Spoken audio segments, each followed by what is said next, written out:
It is Monday, and we're doing this on Monday because Ash Wednesday is coming up this week. So we want to make sure that you have all the information you need as we enter in to Lent together. Okay. First, on Sunday, so many names were lifted up of people who have lost loved ones. One of us lost a sister and a mother in the same week.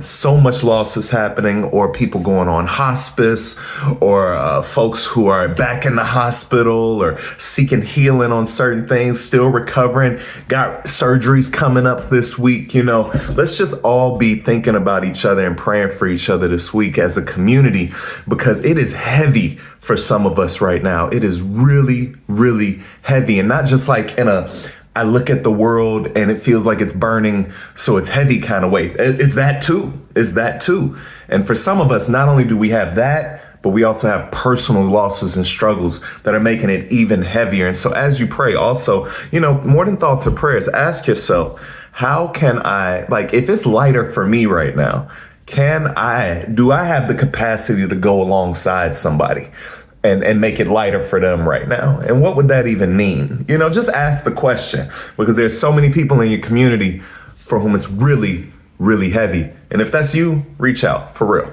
This Wednesday is Ash Wednesday. We are going to get together at 6 p.m. If you want ashes, if you want them before, during the day, you can do that as well. Just reach out to us. Make sure we're there. We can point you to somewhere in the community where you can go. But at 6 p.m., we're going to have our service.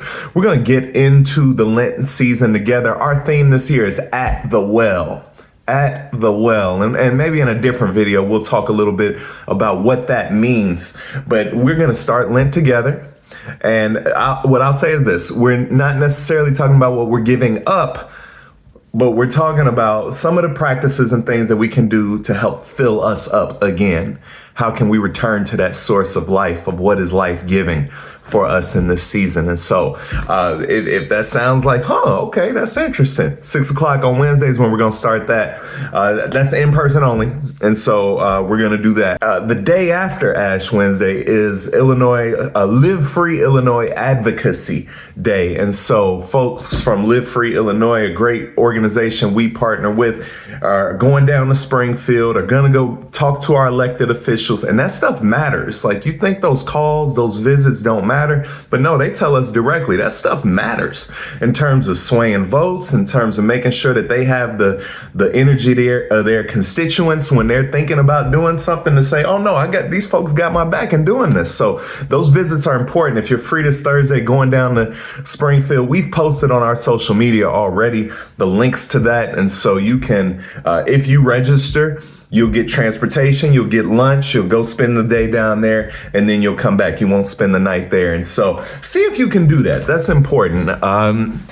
That's something that I hope that we can find time to do for our youth one day as well, actually, just so they can get into that and start seeing what that's like. Then this Sunday, not only is it our first Sunday of Lent at the well, but we are also then after service doing something really important, because last year we had an economic fast from those companies that were moving away from DEI. We said, okay, you moving away from DEI, we moving away from you. That was the Home Depots, the Targets, the Amazons, things like those kind of companies. And we're doing a similar thing this year. This year, we are calling on our members to fast from companies that have partnered with or have actively enabled ICE right now. If they have done that, and that's Home Depot, Lowe's, Target, we're going to get a full list up and graphic. You'll see all of this, right? But we are calling for a fast on that. And not only are we giving up, remember, practices that are life-giving. What about those restaurants that have been doing the work? What about those places that have been actively trying to help folks? Let's go after church each Sunday and go support them. And so this Sunday, the 22nd, is the first trip after church. We are going to Tio Luis Tacos. Tio Luis Tacos, that's in Brighton Park neighborhood. And so come with us. Bring your folks. We're going to go out there. We're going to bum rush the spot and make sure that they know that we support them in the ways that they've been impacted by the siege that our city has found itself under in. we gonna go support them. All right. So that's that. That's what's going on with us. We'll have more updates to come. You got this Monday, so you won't get it on Wednesday, but we will talk very, very soon. And more importantly, I'll see you Sunday. All right. Love y'all.